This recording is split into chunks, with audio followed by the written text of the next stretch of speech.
ونستغفره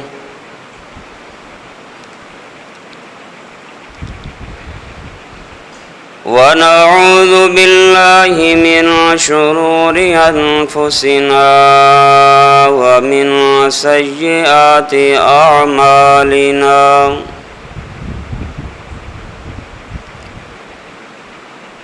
من يهده الله فلا مضل له ومن يضلله فلا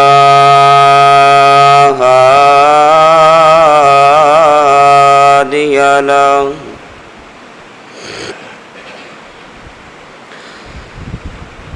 ونشهد أن لا إله إلا الله ونشهد أن محمدًا عبده ورسوله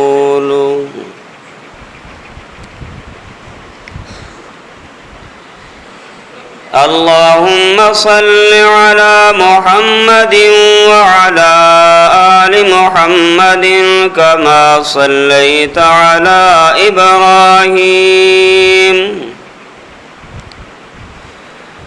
وعلى آل إبراهيم إنك حميد مجيد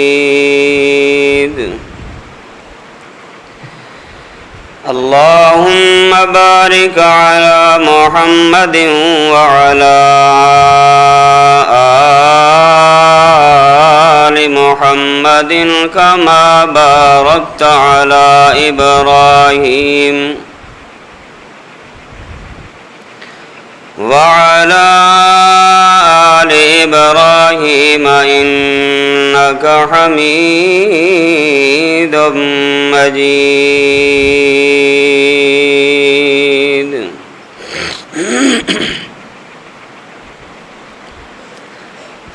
أما بعد فأعوذ بالله السميع العليم من الشيطان الرجيم بسم الله الرحمن الرحيم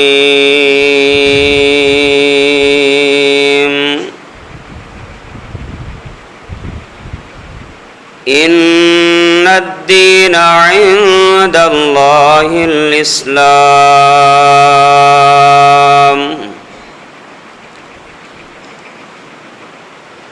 وقال الله تبارك وتعالى اليوم أكملت لكم دينكم وأتممت عليكم نعمتي ورضيت لكم الإسلام دينا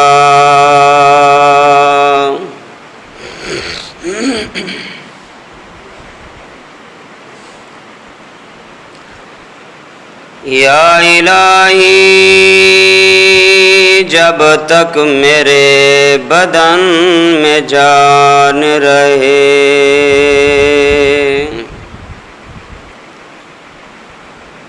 میری یہ تمنا ہے کہ میرے لب پہ تیرا قرآن رہے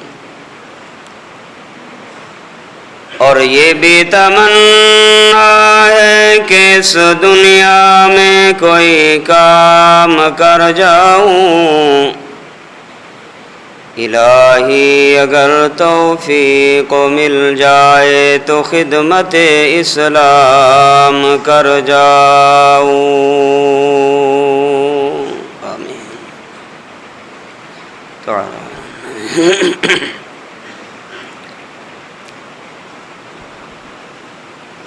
ہر قسم کی حمد و ثنا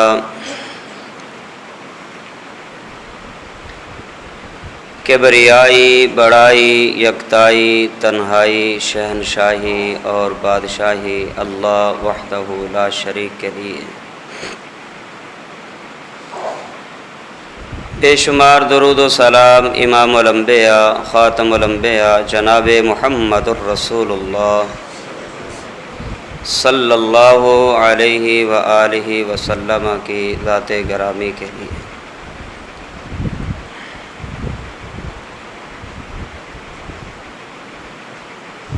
اللہ تعالیٰ نے جو دین اسلام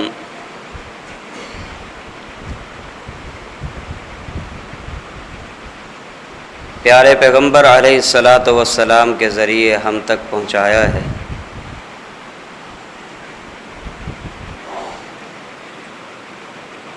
یہ دین بالکل خالص ہے۔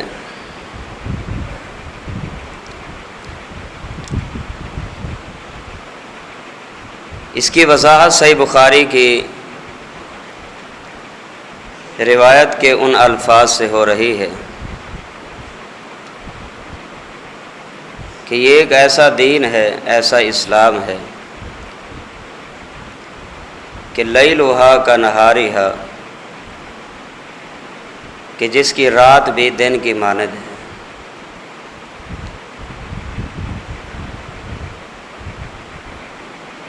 اس دین میں کوئی اخفاء نہیں ہے، کوئی ایسا مسئلہ نہیں جو دین اسلام میں موجود نہ ہو۔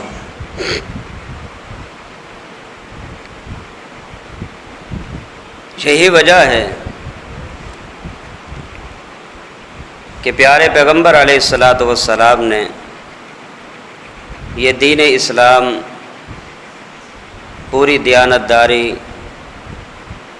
اور امانت داری کے ساتھ ہم تک پہنچایا ہے۔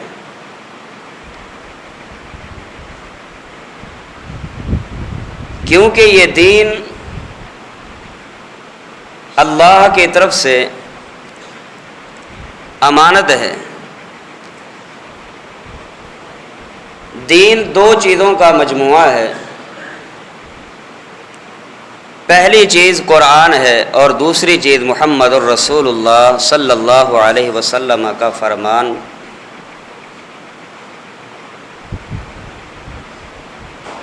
یہ دونوں چیزیں اللہ کی طرف سے امانت ہیں۔ قرآن مجید نے اسی چیز کی وضاحت فرمائی، فرمایا اِنَّا عَرَضْنَا الْأَمَانَةَ عَلَى السَّمَاوَاتِ وَالْأَرْضِ فَأَبَيْنَ أَن يَحْمِلْنَهَا وَأَشْفَقْنَ مِنْهَا وَحَمَلَهَا الْإِنسَانُ،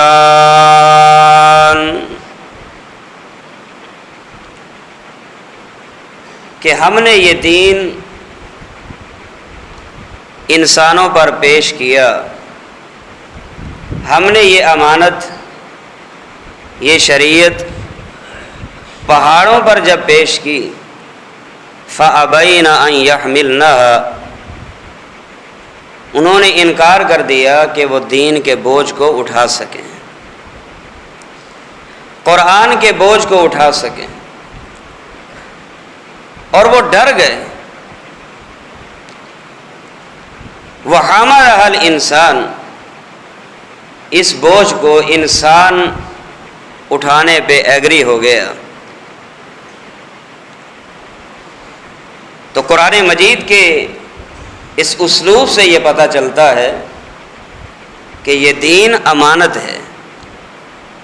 اسی وجہ سے تمام انبیاء نے اور بالخصوص پیارے پیغمبر علیہ الصلاۃ والسلام نے اس دین کو پوری دیانت داری اور امانت داری کے ساتھ صحابہ تک، اور صحابہ نے تابعین تک، تابعین نے آگے، یہ دین کنورٹ ہوتا گیا، آگے تک منتقل ہوتا گیا اور ہم تک پہنچا، اور یہ دین قیامت تک رہے گا۔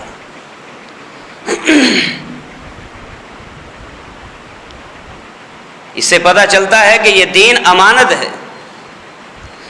اگر اس دین کے اندر کوئی خیانت کرے گا وہ خائن ٹھہرے گا، بددیانت ٹھہرے گا۔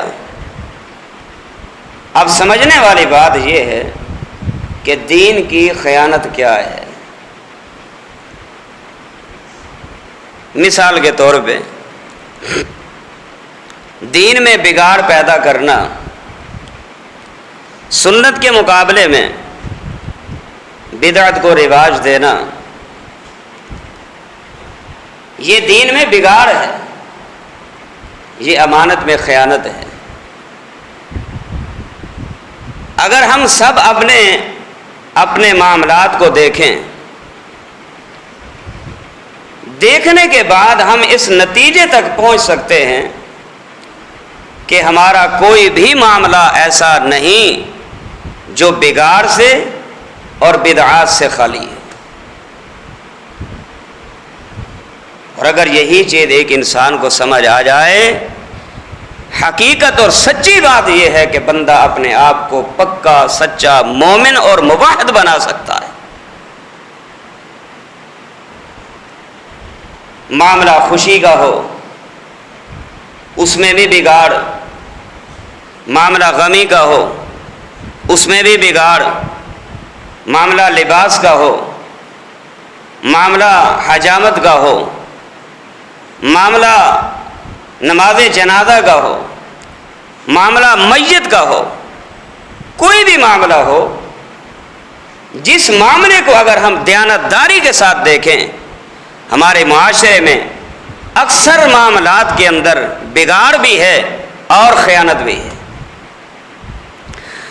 اللہ تعالیٰ نے ہمارے لیے پیارے پیغمبر علیہ الصلاۃ والسلام کو اسوہ بنایا ہے، نمونہ بنایا ہے۔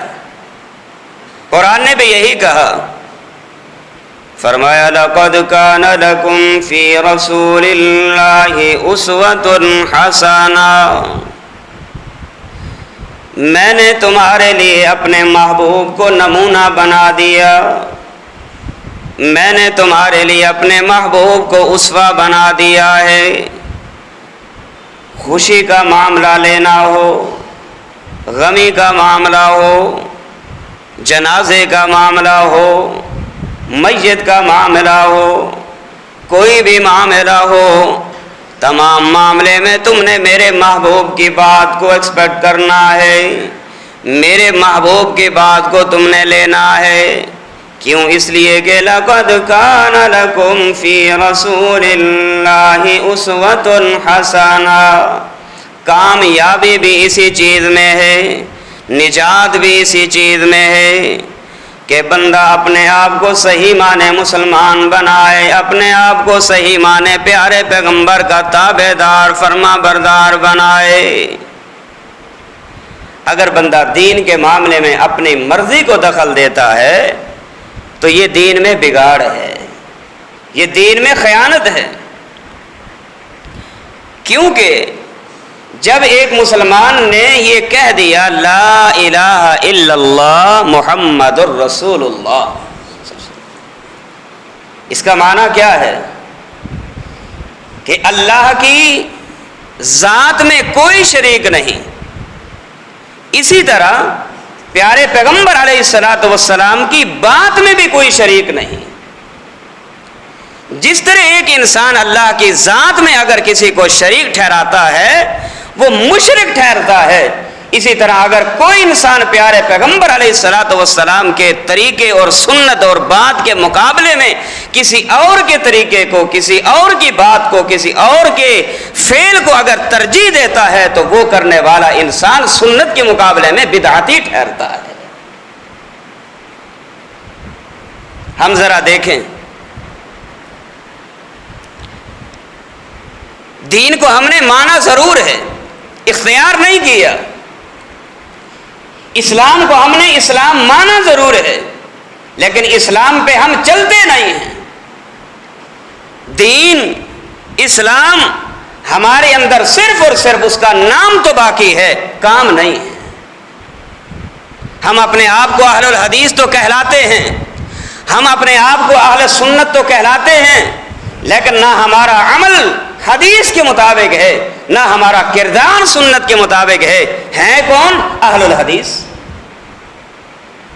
میرے بھائیوں، صرف محض لیبل لگا لینے سے کامیابی نہیں، جب تک کہ اس لیبل کے مطابق انسان کی زندگی کا کردار نہ ہو۔ عمل سے زندگی بنتی ہے، جنت بھی جہنم بھی۔ یہ خاکی اپنی فطرت میں نہ نوری ہے نہ ناری ہے۔ انسان کی حقیقت اللہ کے ہاں اس کے عمل سے ظاہر ہوتی ہے۔ اور عمل ہم نے کہاں سے لینا ہے؟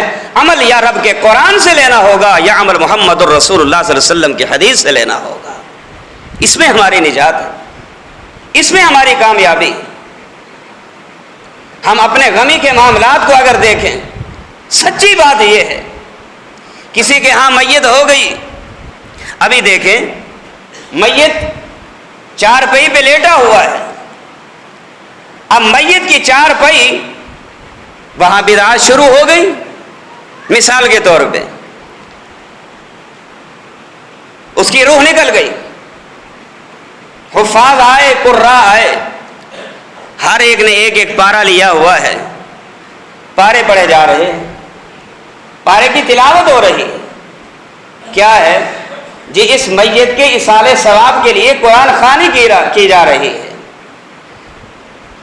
پھر میت جس چارپائی پہ پڑا ہے، میت کی چارپائی کے نیچے کوئی گندم رکھتا ہے، کوئی چاول رکھتا ہے، کوئی چینی رکھ دیتا ہے، کوئی سبیاں رکھ دیتا ہے، کوئی آئل اور گھی رکھ دیتا ہے، کوئی چیز رکھتا ہے، کوئی چیز رکھتا ہے۔ کس لیے؟ کہ یہ باور کرانا مقصود ہے کہ اس نے اپنی زندگی میں جو کچھ کھانا تھا کھا لیا، اب اس کا نصیب ختم ہو گیا ہے۔ اگر ہم یہ نہیں کریں گے، کیا وہ ہم سے پھر تقاضا کرے گا؟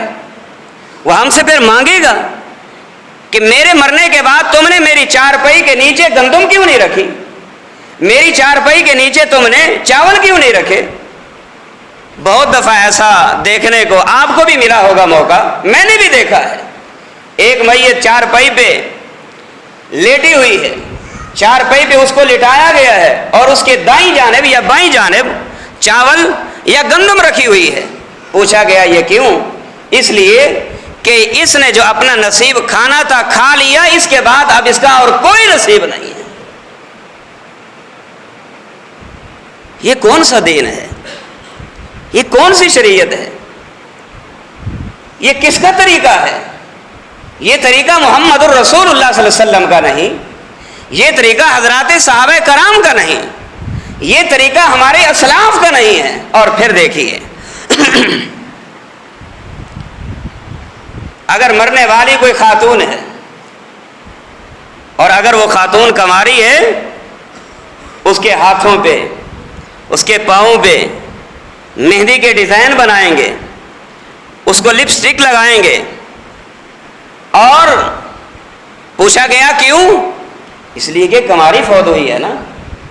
اب کماری فوت ہوئی ہے، ہم یہ باور کرانا چاہتے ہیں کہ جب یہ اللہ کے ہاں پہنچے تو یہ معلوم ہو کہ یہ کماری نہیں تھی بلکہ شادی شدہ تھی، کہ ہاتھوں پہ مہندی کا لگانا بھی اس بات کی دلیل ہے، ہونٹوں پہ لپسٹک کا لگانا بھی اس بات کی دلیل ہے کہ یہ کماری نہیں، شادی شدہ فوت ہوئی ہے۔ کون سا دین ہے؟ کون سی شریعت ہے؟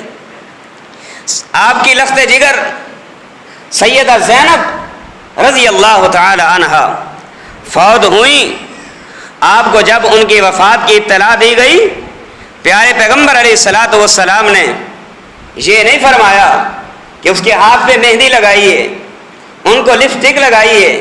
ہاں، صحیح بخاری کی، سنن ابی داؤد کی یہ حدیث ہے، آپ نے یہ تو بیان فرمایا کہ اس کو نہلاؤ، اس کو غسل دو، 3 بار دو، 5 بار دو، 7 بار دو، جب نہلا لو غسل دے دو، اس کے بعد جب اس کو کفن دینے لگنا، کفن دینے سے پہلے مجھے اطلاع دینا۔ ایسا ہی کیا گیا۔ جب کفن کی باری آئی، پیارے پیغمبر علیہ الصلوۃ والسلام کو اطلاع دی گئی۔ آپ علیہ الصلوۃ والسلام نے کفن میں لپیٹنے سے پہلے اپنی لخت جگر کے لیے چادر دی، اپنی چادر، فرمایا کہ یہ چادر لے جاؤ، کفن دینے سے پہلے میری بیٹی کو اس چادر کے اندر لپیٹ کے پھر اس کے بعد اس کو کفن کے اندر لپیٹ دینا۔ آپ نے یہ تو کیا، آپ نے یہ تو فرمایا، لیکن یہ نہیں کیا جو کچھ آج ہم کرتے ہیں یا دیکھتے ہیں۔ میرے بھائیوں، یہ بدعات ہے، یہ دین میں بگاڑ ہے، یہ دین میں خیانت اور بددیانتی ہے، یہ ثواب نہیں ہے، نیکی نہیں ہے۔ اور پھر دیکھیے، جب غسل دیا جاتا ہے اس وقت بھی کہا جاتا ہے کہ میاں کلمہ پڑھ لیجیے، اور پھر جب کفن دیا جاتا ہے، کفن دینے کے بعد اس کے بغل میں اس کے دائیں کندھے کی جانب یا بائیں کندھے کی جانب ایک عہد نامہ رکھا جاتا ہے. آپ نے بھی سنا ہوگا یا آپ نے دیکھا بھی ہوگا، عہد نامہ رکھا جاتا ہے. اور پھر اس کے کفن کے اوپر ایک چادر دی جاتی ہے، اس کے اوپر چاروں کل بھی لکھے ہوتے ہیں، کلمہ شریف بھی لکھا ہوتا ہے. پوچھا گیا کیوں؟ کہ جب یہ قبر کے اندر اس کو لٹایا جائے گا، عہد نامہ اس کے پاس ہوگا اور وہ کلمہ، وہ ساری چیزیں اس کے اوپر لکھی ہوں گی. جب فرشتے منکر نکیر آئیں گے، سوال جواب کی نشست ہوگی، تو اس وقت جیسے اٹھے گا، پہلے تو وہ سوال نہیں کریں گے، اگر سوال کریں گے بھی تو پھر ان سوالوں کا جواب دیکھ کے وہ کفن کے اوپر لکھا ہوا لا الہ الا اللہ جب پڑھے گا تو فرشتے کہیں گے یہ تو پکا موحد آدمی ہے.